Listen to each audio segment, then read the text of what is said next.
السلام عليكم. راح ندير معكم واحد الخبز بزاف بنين، خبز وساندويش وتقدروا ديروه كل شيء يعني في نفس الوقت. هنا كاس حليب، كاس ماء دافي، ملعقه صغيره خميره، ملعقه كبيره سكر، ودرت حوالي 5 ملاعق زيت زيتون، وراح نجمع بالفرينه وما تنسوش الملح. هنا بعد ما عجنت العجينه مليح زدت لها ملعقه صغيره زبده. هذا الخبز يجي بزاف مليح مع الشربه في رمضان ان شاء الله، ولا ديروه ساندويش رحلاتكم الصيفيه. هنا راح نخليها تخمر، وبعد ما تخمر راح نقطعها 11 قطعة.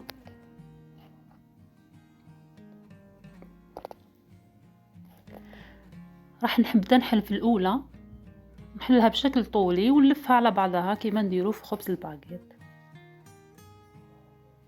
راح نكملهم كاملين ونرجع للاولى.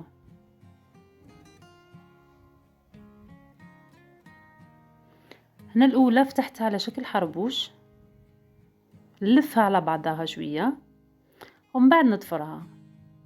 راح نكملهم كامل مع بعض ونبدا بالاولى. هنا كي راح نكملهم الاولى تكون خمرت. جبت الماء وكان عندي السمسم حمصته، نغطسها في الماء، يعني مشي تمرقوها تغطسوها كامل. ديروا برك الوجه تاعها، وكنت ديجا سخات الفرن 160 درجه. ان شاء الله تجربوه في رمضان يعني مشي في رمضان، قبل رمضان بصح يعني مليح في رمضان تاني. نقول زابوني جداد، مرحبا بكم في قناتي، ان شاء الله نكون عند حسن ظنكم. هنا الحشو اختياري، قلت لكم عفوا تقدروا تاكلوا خبز ولا ساندويش.